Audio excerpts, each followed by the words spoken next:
नमस्कार दोस्तों, VK knowledge electrical में आप सभी का स्वागत है। दोस्तों, इस वीडियो के डिस्क्रिप्शन में आपको एक लिंक दिया हुआ है। हमारा एंड्रॉयड ऐप डाउनलोड ज़रूर करें। ऐप में हर मंडे फ्री में टेस्ट होता है, आप उसे अटेम्प्ट कर सकते हैं। कंप्लीट पेड कोर्स अवेलेबल है। आप ITI आधारित किसी भी एग्ज़ाम की तैयारी कर रहे हैं, आपके लिए वो कोर्स बड़ा सपोर्टिव रहेगा। चाहे वो राजस्थान का टेक्निकल हेल्पर हो, UPPCL का TG2 हो, इसरो हो या दिल्ली मेट्रो, सभी प्रकार के टेक्निकल एग्ज़ाम्स के लिए सपोर्टिव कोर्स आपको मिलेगा। ऐप डाउनलोड ज़रूर कीजिए। दोस्तों, ये हमारी न्यूमेरिकल प्रश्नों की सीरीज़ है और अब तक 46 क्लासेज हमारी कंप्लीट हो चुकी है। आज हम 47 नंबर क्लास करने जा रहे हैं। काफ़ी इम्पोर्टेंट क्वेश्चन इसमें है। रिसेंटली NVS में ट्रांसफार्मर तुल्यांक सर्किट वाला पूछा गया था, एक दो प्रश्न उसके करते हैं। आई होप आपको क्लास पसंद आई होगी और अभी आप हमारे साथ जुड़े हैं तो प्ले लिस्ट में सभी क्लासेज आपको मिल जाएगी। उन प्रीवियस सभी क्लासेज को भी आप ज़रूर देखिएगा। क्लास अच्छी लगती है तो वीडियो लाइक कीजिए, एक प्यारा सा कमेंट करके हमें ज़रूर बताइए। मैं सभी के कमेंट्स पढ़ता हूँ, तो आपका जो भी ओपिनियन होता है हमें ज़रूर बताया करें और प्रश्न की कोशिश करते हैं। लगभग आपके द्वारा जो सेंड किए जाते हैं उनमें से भी हम क्वेश्चंस को लेते हैं। तो दोस्तों, ये हमारी न्यूमेरिकल की क्लास नंबर 47 होने जा रही है और काफ़ी अच्छे क्वेश्चन आज भी हमने चुनाव किए हैं। तो आइए प्रश्नों से शुरुआत करते हैं। दोस्तों, आपको एक फॉर्मूला और बता रहा हूँ, शायद ट्रांसफार्मर के टॉपिक में नहीं हो पाया होगा। अगर हुआ है तो भी प्लेलिस्ट में आप जाकर ज़रूर देखिए, क्योंकि बहुत पहले मैंने ट्रांसफार्मर करवा दिया था। ट्रांसफार्मर के बारे में सवाल क्या है वो देखिए। इसके लिए आपको दो फॉर्मूले याद रखने हैं। सबसे पहला आता है सेकेंडरी को रेफ़र करने पर, रेफ़र का मतलब होता है संदर्भ, ठीक है। सेकेंडरी को रेफ़र करने पर तुल्यांक प्रतिरोध, यानी सेकेंडरी के संदर्भ में इक्विवेलेंट रेजिस्टेंस जब आपको निकालना हो तो इसके लिए क्या फॉर्मूला होता है, रेशो की स्क्वायर इंटू R1। मतलब जो आपको प्राइमरी साइड का रेजिस्टेंस दिया हुआ है उसको मल्टीप्लाई कर दो रेशो के वर्ग से। अगर ओवरऑल रेजिस्टेंस पूछे और सेकेंडरी का दिया हुआ है तो ध्यान रखना उसको जोड़ना भी होता है। ना दिया हुआ हो तब भी ठीक है, दे रखा हो तब भी ठीक है। ना दिया हो तो इतना सा करना है और जनरली इसी फॉर्मूले का उपयोग करना पड़ता है। जोड़ने वाली बात ज़्यादातर आती नहीं है। इसी तरह से मान लो प्राइमरी को रेफ़र करने के लिए जब तुल्यांक प्रतिरोध की बात करेगा तो फिर आपका कुल प्रतिरोध जो है वो 1 रेशो की स्क्वायर होगी और मल्टीप्लाई आपको किससे करना है, सेकेंडरी के प्रतिरोध से, क्योंकि सेकेंडरी का देकर इसके प्राइमरी में तुल्यांक प्रतिरोध बताइए ऐसे पूछता है। तो ये दो फॉर्मूले आप याद रख लो। हाँ, अगर इसमें प्राइमरी का दे रखा है तो फिर R1 को जोड़ना और है, ठीक है। बट ज़्यादातर क्या करता है वो देता नहीं है, एक ही प्रतिरोध देता है। इसलिए प्राइमरी के रेफरेंस में अगर आपसे पूछे तो आपको तुल्यांक प्रतिरोध के लिए इससे मल्टीप्लाई कर देना है। कुल मिलाकर बात यह है कि जो एक प्रतिरोध दिया हुआ है उसमें ये ध्यान रखो रेफरेंस किसका है। मेन ये पॉइंट है आपका, K स्क्वायर करनी है या 1/K की स्क्वायर करनी है, ठीक है। अगर प्राइमरी को रेफ़र कर रहा है तब 1/K का वर्ग करना है और सेकेंडरी को रेफ़र कर रहा है तो सीधा K का वर्ग करना है। समझ गए। अब मैं आपको एक क्वेश्चन बताता हूँ। देखो, मान लीजिए ऐसे एक प्रश्न दे दे आपको कि एक ट्रांसफार्मर में रेशो का मान 5 है। ट्रांसफार्मर में चाहे वोल्टेज रेशो, चाहे करंट रेशो, चाहे टर्न रेशो, चाहे इम्पीडेंस रेशो, 4 होते हैं ना। करंट, वोल्टेज और टर्न का रेशो हमेशा एक ही आता है। यानी ये 5 जो रेशो है ये टर्न का समझ लो, वोल्टेज का समझ लो, करंट का समझ लो, कोई फ़र्क नहीं पड़ता है, मान एक जितना ही आता है, ठीक है। यदि प्राइमरी का प्रतिरोध 0.1 ओम हो तो प्राइमरी के रेफर करने पर तुल्यांक प्रतिरोध बताओ। अब देखो सवाल ये है, अब क्या किया इसने, प्राइमरी का ही दे दिया और प्राइमरी को ही रेफ़र करने की बात कर रहा है। सबसे पहले आइए फॉर्मूले का चुनाव कीजिए। जब प्राइमरी के रेफरेंस में पूछे ना तो फॉर्मूला यही रहेगा हमेशा, तुल्यांक प्रतिरोध बराबर 1/k की स्क्वायर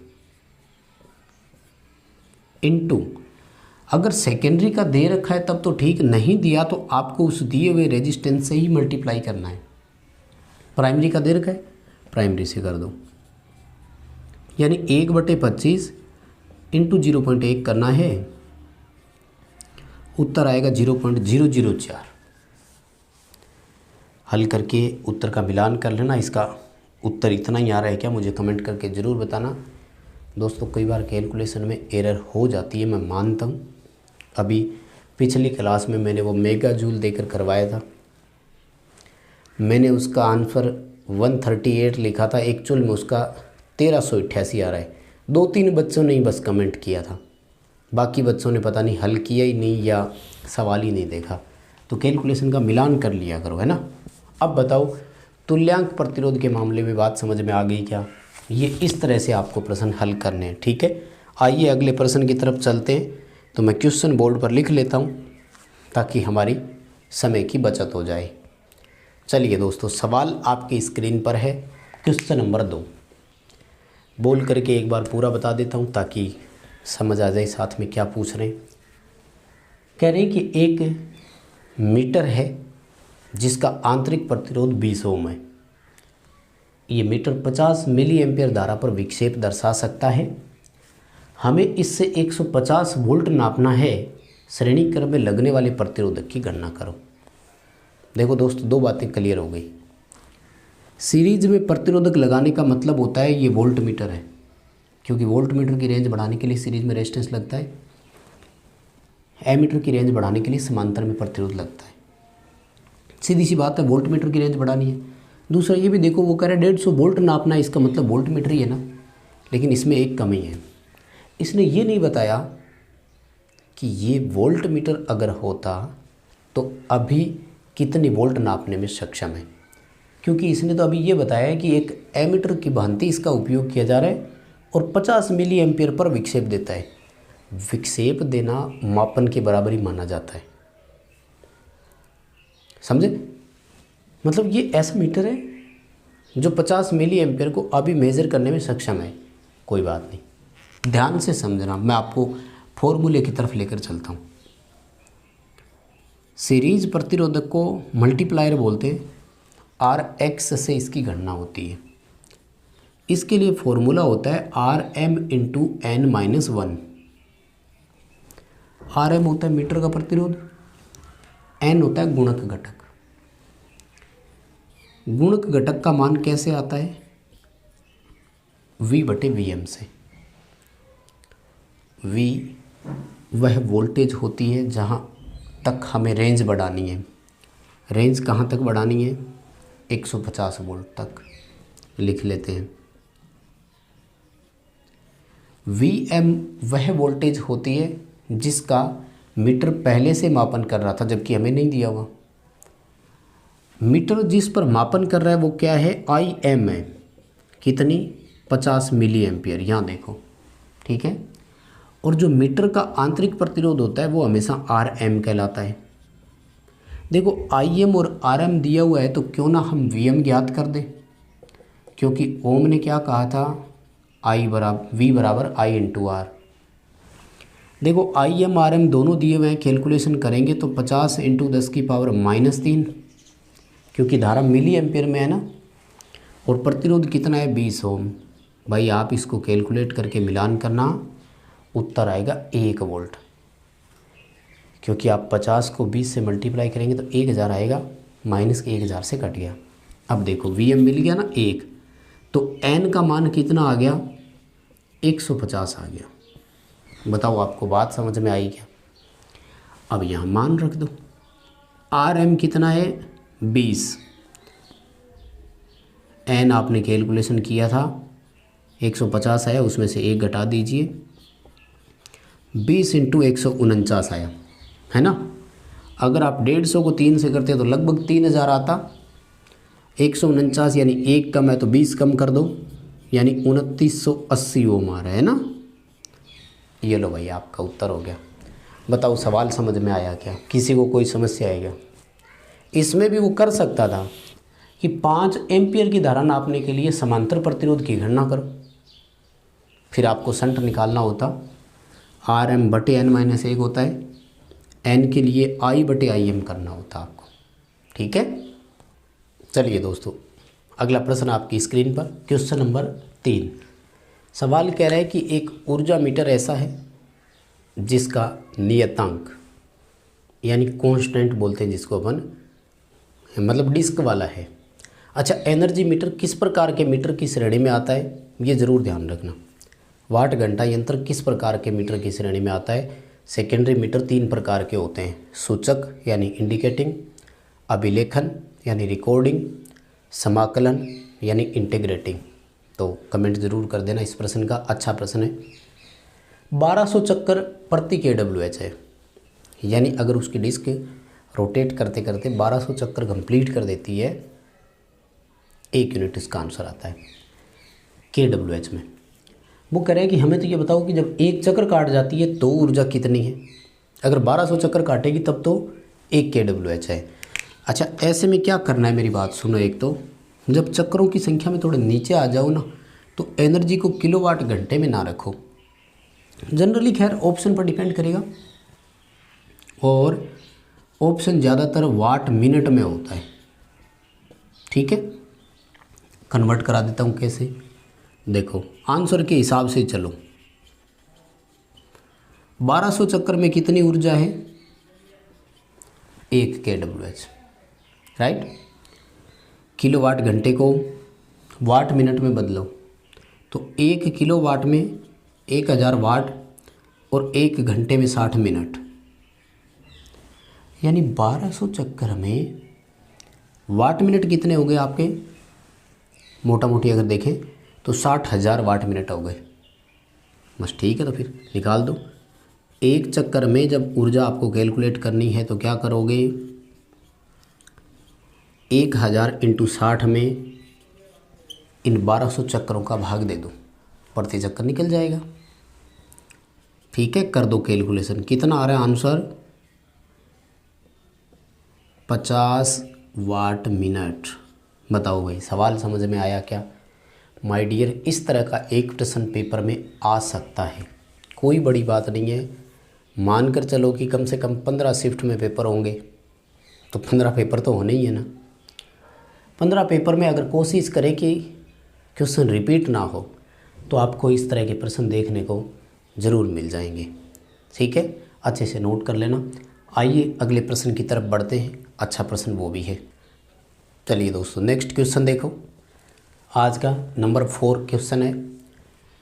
एक परिपथ ऐसा है जिसमें 105 की सीटी लगी है। 105 का मतलब है इस प्रकार की सीटी है जो 100 एम्पीयर करंट को 5 एम्पीयर में स्टेप डाउन करती है।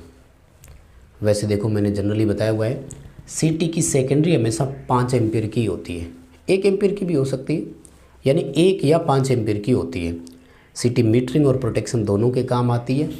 तो यहाँ वो 3200/1 की सीटी लगी है, ये भी दे सकता है। 3200/5 की सीटी लगी है, ऐसा भी दे सकता है। क्या कर रहा है, सीटी की सेकेंडरी में एमीटर जुड़ा हुआ है, सेकेंडरी साइड ही लगेगा, क्योंकि सीटी का काम है करंट को कम करना। एक्चुअल में सीटी पीटी के उपयोग करते किस लिए है? करंट कम करने के लिए ही होता है, यानी इंडक्शन इक्विपमेंट्स को, इंस्ट्रूमेंट्स को high current high voltage line से जब जोड़ना हो तो डायरेक्ट नहीं जोड़ सकते, सीटी पीटी का उपयोग करते हैं। 3.5 एम्पीयर की वो रीडिंग देता है। लाइन करंट की गणना करो। देखो भाई, वास्तव में जब आपको लाइन करंट की गणना करनी हो तो इसके लिए फॉर्मूला होता है CTR, यानी करंट ट्रांसफॉर्मर का रेशियो कितना है इनटू एम्पीयर मीटर की रीडिंग कितनी है। यहाँ पर ध्यान रखिए, रेशियो को नहीं बोल करके हम इसको गुणक घटक बोलते हैं। ठीक है, तो पेपर में एक बार छोटा क्वेश्चन ये भी आया था कि 105 की सीटी है, बताइए इसका गुणक घटक कितना है। गुणक मतलब मल्टीप्लाई फैक्टर कितना है। मल्टीप्लाई फैक्टर का मतलब क्या है कि 100 एम्पीयर की करंट को 5 एम्पीयर में बदल रहा है, यानी हमारे लिए 100/5 गुणक घटक हो गया। इनटू एम्पीयर मीटर की रीडिंग कितनी है 3.5, यानी 20 का गुणक घटक है 3.5 से उसे मल्टीप्लाई करो, उत्तर आ जाएगा 70 एम्पीयर। सीटी की प्राइमरी साइड में एक्चुअल लोड करंट का मान कितना है 70 एम्पीयर है। बताओ बात समझ में आई क्या। ये था आज का हमारा नंबर 4 क्वेश्चन, जो कि बहुत अच्छा क्वेश्चन है, जो कि पेपर की दृष्टि से इम्पोर्टेंट है। इसमें 2 क्वेश्चन बन रहे, एक तो गुणक घटक पूछ सकता है और एक पूरा लाइन करंट का मान ज्ञात करना पूछ सकता है। चलिए दोस्तों, अगला प्रश्न आपकी स्क्रीन पर है। क्या कह रहे सवाल, ट्रांसफार्मर से जुड़ा हुआ है और अच्छा क्वेश्चन है। 2-4 चीज़ें आपको और सीखने को मिल जाएगी क्वेश्चन पढ़ेंगे तो। नो लोड पर एक ट्रांसफार्मर की प्राइमरी 250 वोल्ट 50 हर्ट्ज से संयोजित है। नो लोड पर धारा का मान 5 एम्पीयर तथा नो लोड पर पावर फैक्टर 0.2 लैगिंग है। आयरन लॉस की गणना करो। देखिए माय डियर, एक चीज़ आपको समझनी है, जब भी कोई इक्विपमेंट नो लोड पर होता है, इसका मतलब है कि ऐसे परिपथों की आउटपुट 0 है। नो लोड का मतलब आउटपुट 0 है। इस समय किसी भी इक्विपमेंट के द्वारा ली गई पावर इनपुट जो है वो उसमें हानियों के बराबर होती है। और कौन सी हानियों के बराबर, स्थिर हानियों के बराबर होती है, कांस्टेंट लॉसेज के बराबर होती है। अब हम सब जानते हैं कि ट्रांसफार्मर में तो कांस्टेंट लॉस होता ही एक ही है, जिसका नाम क्या है आयरन लॉस। यानी इस समय ट्रांसफार्मर के द्वारा सप्लाई से जो भी पावर इनपुट लिया जा रहा है वो इक्वल टू आयरन लॉस है। अगर मोटर जनरेटर के मामले में होता तो हम इसको एक तरह से स्ट्रे लॉस बोलते हैं, इंक्लूडिंग मैग्नेटिक एंड मैकेनिकल। लोहे हानि और चुंबकीय हानि और यांत्रिक हानि दोनों मिला करके उस समय मानते। जबकि ट्रांसफार्मर में मैकेनिकल लॉस 0 है, तो इस समय स्ट्रे हानि एक ही है, वो है आयरन लॉस। तो कैलकुलेट कर दो पावर, ठीक है। अगर सिंगल फेज 3 फेज का ना बताए तो सिंगल फेज ही मानना, क्योंकि 250 वोल्ट सप्लाई सिंगल फेज वाले को ही देते हैं। फॉर्मूला क्या लगाओगे, VI0 इंटू कोस फाई 0, मतलब नो लोड पर धारा। एक ट्रांसफार्मर के नो लोड पर धारा कितनी होती है, फुल लोड की 2 से 5%। नो लोड पर ट्रांसफार्मर हमेशा मैग्नेटाइजिंग घटक मानते, चुंबकन घटक माना जाता है, और उसका पावर फैक्टर 0.1 से 0.2 लैगिंग होता है। देखो फिर कितना बना, 250 वोल्ट दिया हुआ है, 5 एम्पीयर करंट दिया हुआ है, पावर फैक्टर 0.2 दिया हुआ है। कैलकुलेशन करके मिलान कर लेना, उत्तर आएगा 250 वाट। तो ये जो 250 वाट पावर इनपुट लिया जा रहा है, ये वास्तव में मैग्नेटिक लॉस के बराबर ही है, यानी आयरन लॉस के बराबर है। दोस्तों यही थे आज के 5 क्वेश्चन। आई होप आपको सारे क्वेश्चन आराम से समझ आ गए होंगे।